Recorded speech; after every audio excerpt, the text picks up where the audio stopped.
Welcome back to What Arty Noobs with General Disturbance.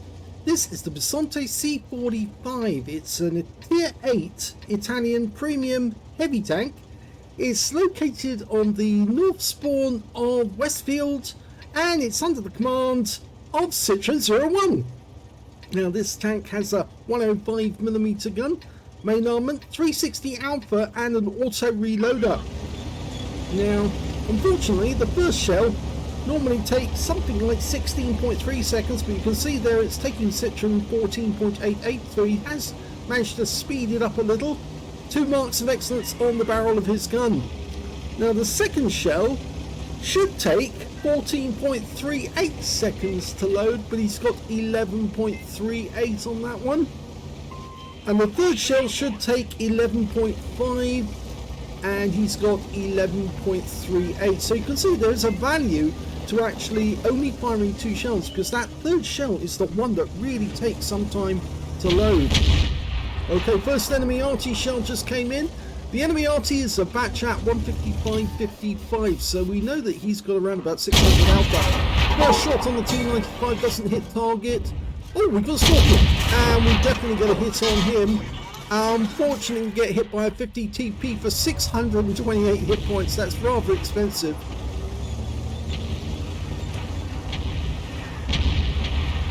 Okay, he's going to change position. There's a couple of enemy tanks over there that we could get hits on. Okay, he went onto waterway. He didn't mean to do that, but now he's got shots on the 257's roof. But instead he switches over to the Progetto, much better. Oh, didn't get that one. It bounced off the roof at the wrong angle. And the second one does go in for 365. And he's still holding that 1 shell in reserve to maximise his fire rate. Now, you get that odd beeping sound. It's actually telling you when the next shell's about to be ready to be loaded. Completed, loaded that is. Doesn't beep when it is completed, it beeps before it's completed.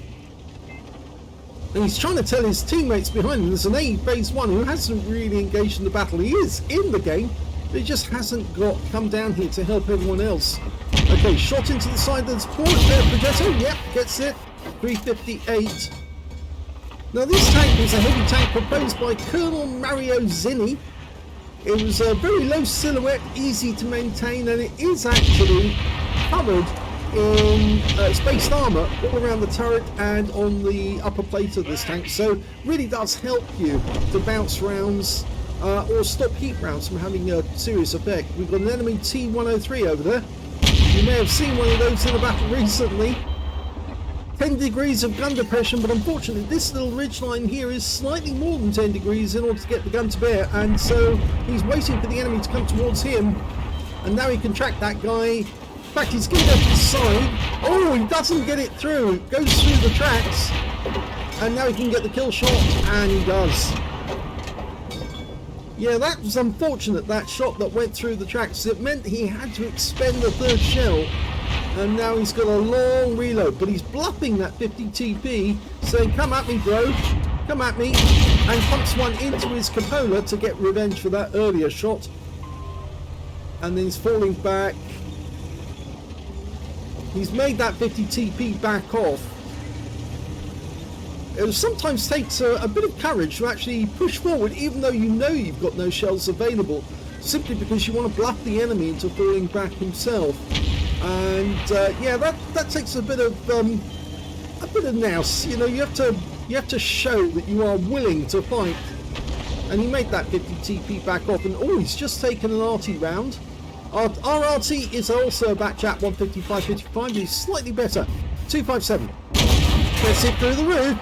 379. It's a high roll. Trying to get another shot. That guy's raising the gun deliberately to try and make it more difficult to get a hit through the turret.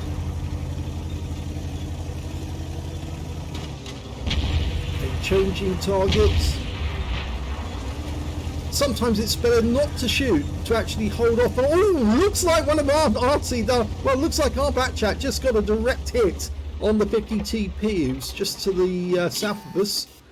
257, he's trying to dare us to shoot, but there's not a lot there to work on, because the 257 doesn't have much in the way of cupolas. You can see it's only bumps really more than anything. Yes, it's a bit flat-chested, the 257. That's the only way I can describe it, really. It doesn't have much in the way of bumps. Anyway, moving on.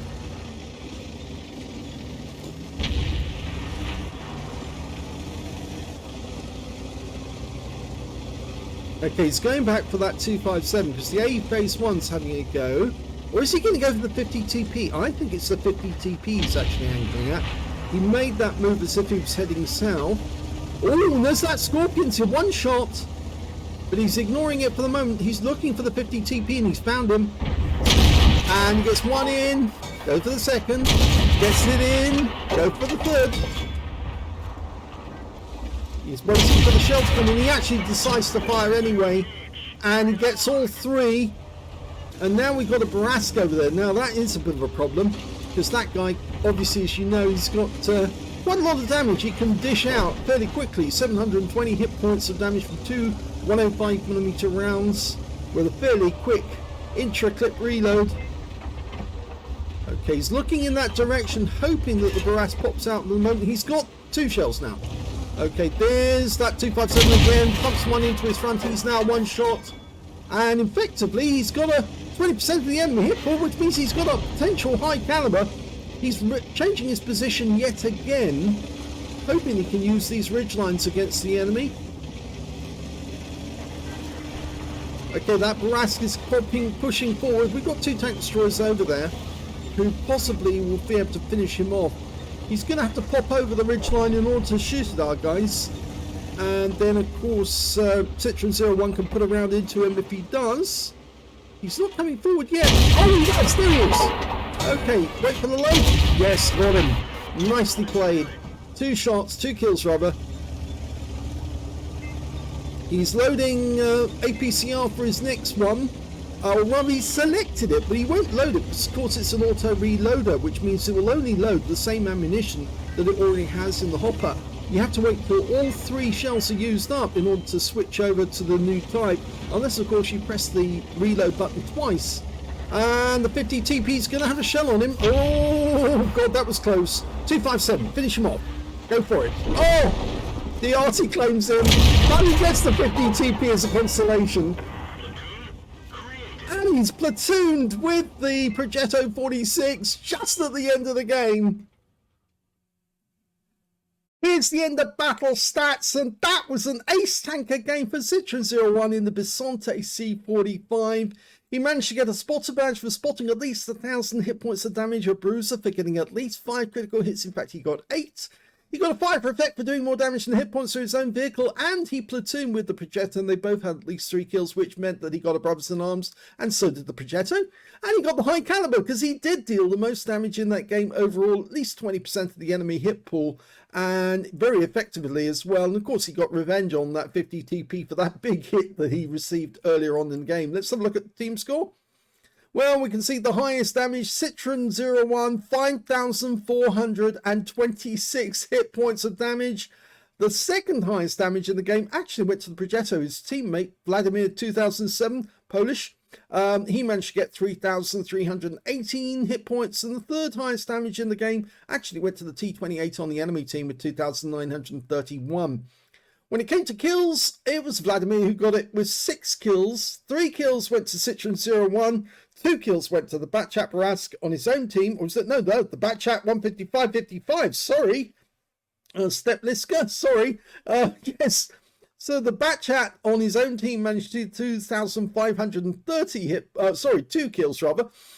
2 kills went to the A phase 1 and 2 kills went to the Indian Panzer on the enemy team. So there's only one tank on the enemy team managed to get more than 1 kill.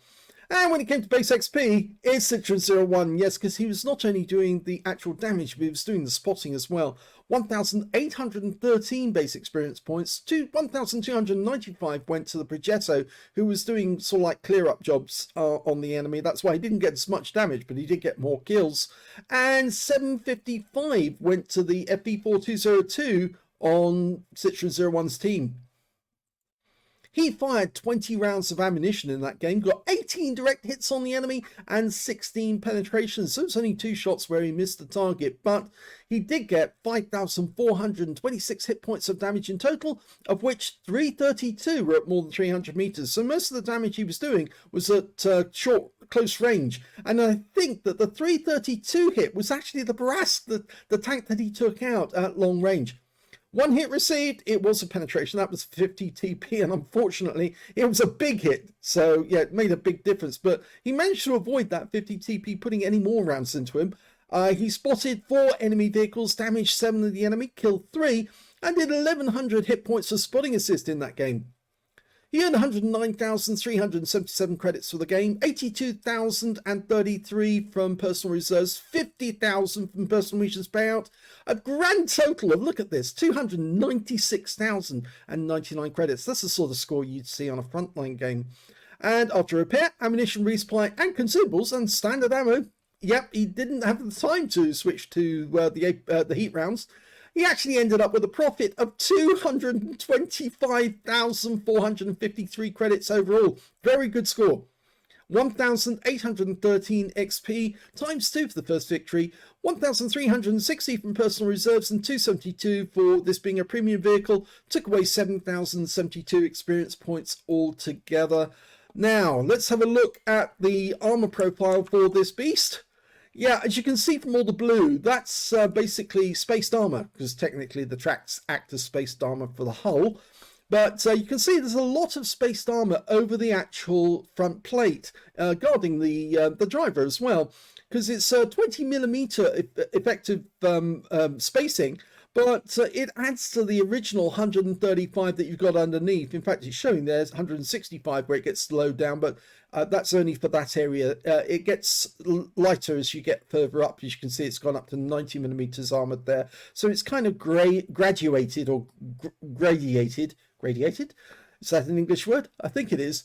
As it goes down. The same is on the lower plate. As you can see here at the top, it's 95, then it goes to 80, then it goes to 60 down below. So you can see it's more armor is where you expect the enemy to actually try and put his shells. But of course its effective armor is much higher because of course it's rounded. It's a nice rounded shape, which makes it very difficult for the shells to dig in, because there's more chance that the tip of the shell is actually going to bounce off because it won't dig in correctly. But with spaced armor, that's even more likely. And of course spaced armor actually helps against heat rounds if the enemy's firing it. And remember, this is tier 8, so a lot of the tanks will be firing heat rounds at you. We've also got lots of spaced armor around the turret as well, even around the mantlet there. You can see 25mm, 30mm. So don't aim for the top of the turret on this thing. You see just down underneath there on the mantlet, it's 185, but coming out 231. And 220 just underneath that spaced armor there.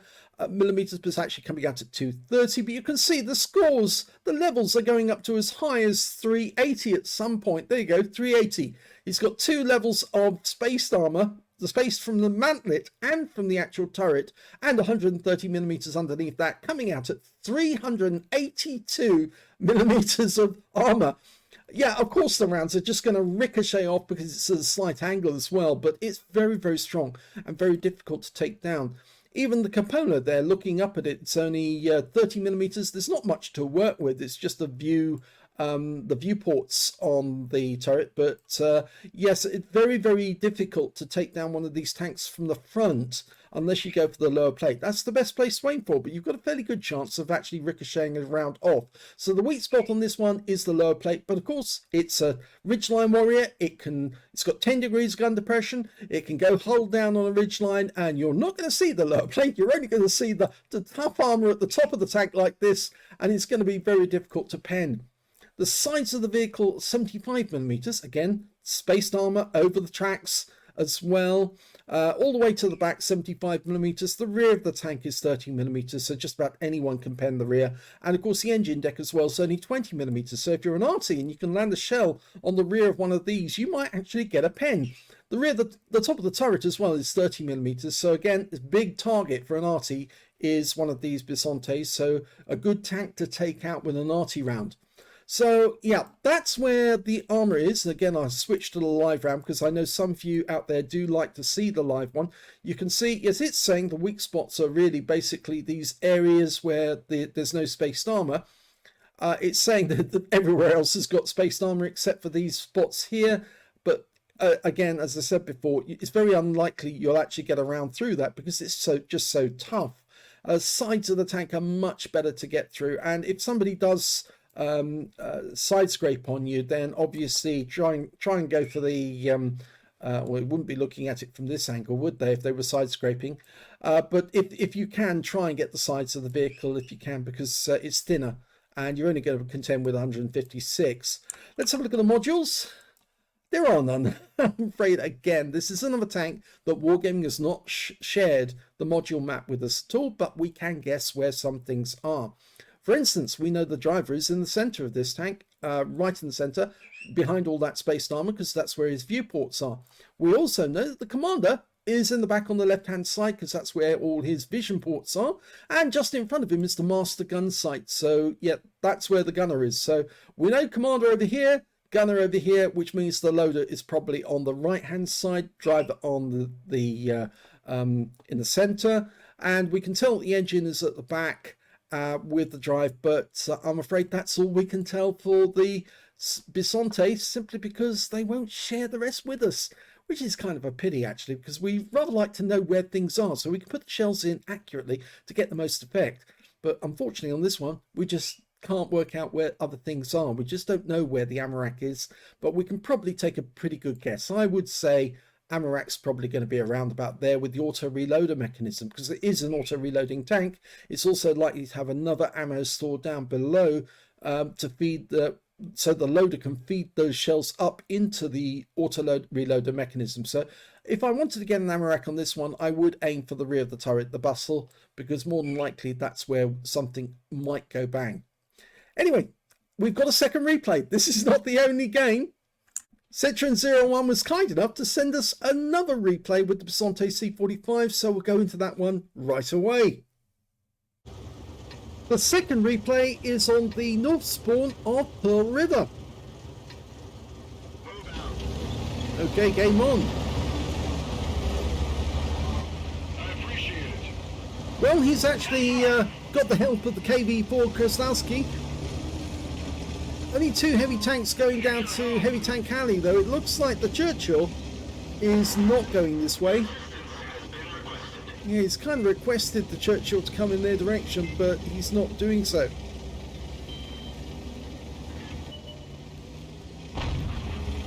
Okay, the enemy's been spotted the other side of the village of VK2801. Support my position. No, the Churchill just doesn't want to come down here. Stop your advance. Well, if there's only two heavy tanks going down this way, it's going to be a fairly brief battle, because if the enemy comes this way mob-handed, then it's going to be very difficult to win it. Enemy's been spotted, Progetto 54. Not good. And an SU-101. Any others? The view range on this vehicle is 390 meters. Ow, he just took a round from a Bisonte C45. So I think that was a high roll as well, 391. And now the VK's coming through, so there's three heavy tanks on this side. And the SU-101's facing off against the our KV4. He needs the KV4 to get out of there. Yeah, he's telling him to get out. It's too heavy, there's too many enemy tanks. But I think that KV4's committed himself to the action, and now he's being attacked by more than one enemy. I don't think that KV4 is going to survive.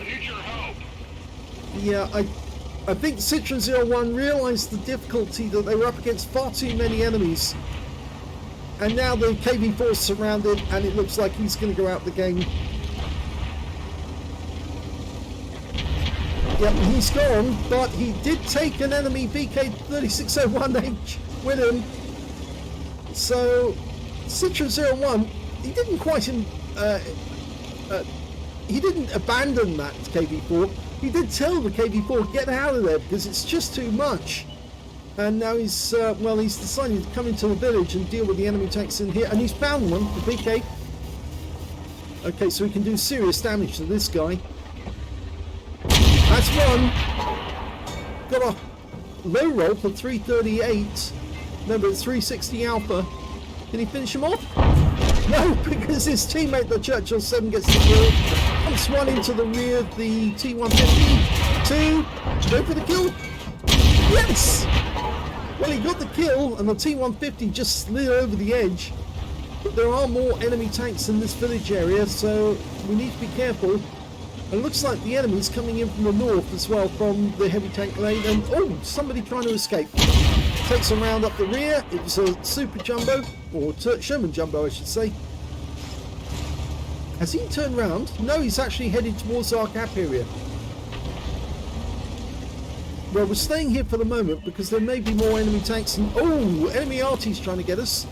They've got 3 Arty, an M44, an S51 and an M12. It is a tier 8 game. We stopped here.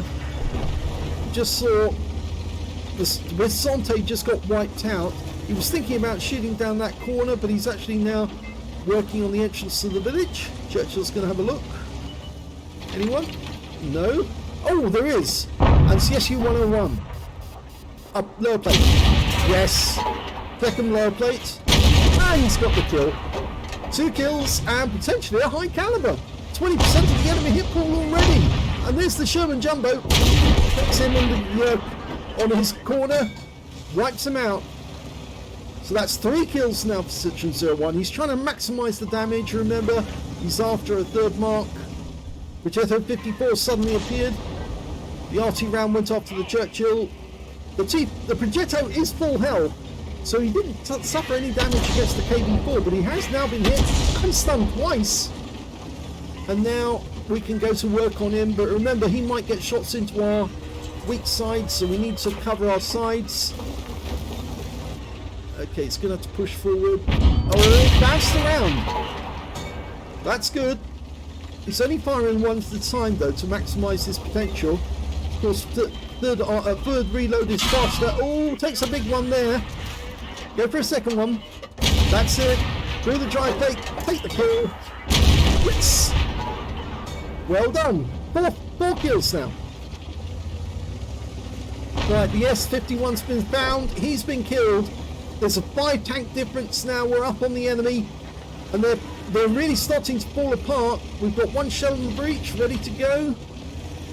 Oh, we're going over the edge. He's really keen on. Oh, no, that didn't work. Yep. He ignored the MX-12 ton. He saw the M12 and thought, I'll have that. But unfortunately, they had him instead. He was just a little too keen to go over the edge of that cliff.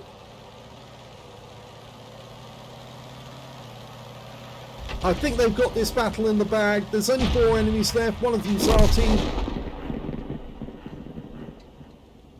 They haven't got much in the way of hit points. And that MX-12 ton seems very keen to try and get away. I think he's very worried about getting hit.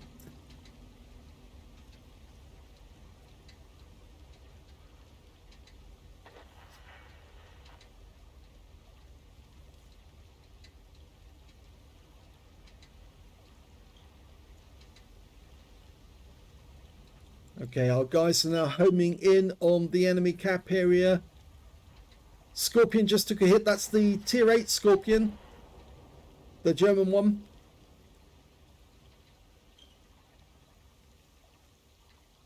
Oh, we're flooding into the cap area now. They've just found the M44. And there's the kill shot. Arty got him.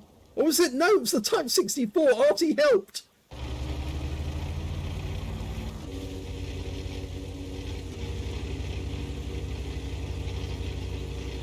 Okay, so there's only 1 enemy left. It's the AMX-12 ton. Last time we saw him, he was headed for the village on the east side of the map. Type 64. He's going around the long way round. I think he is looking for the enemy. The AMX-12 ton may be headed for our cap area to try and get our Arty. E25's making a quick run through this little area here. And yes, the AMX 12 ton did come back, but the S51 shotgunned him at close range to win the game.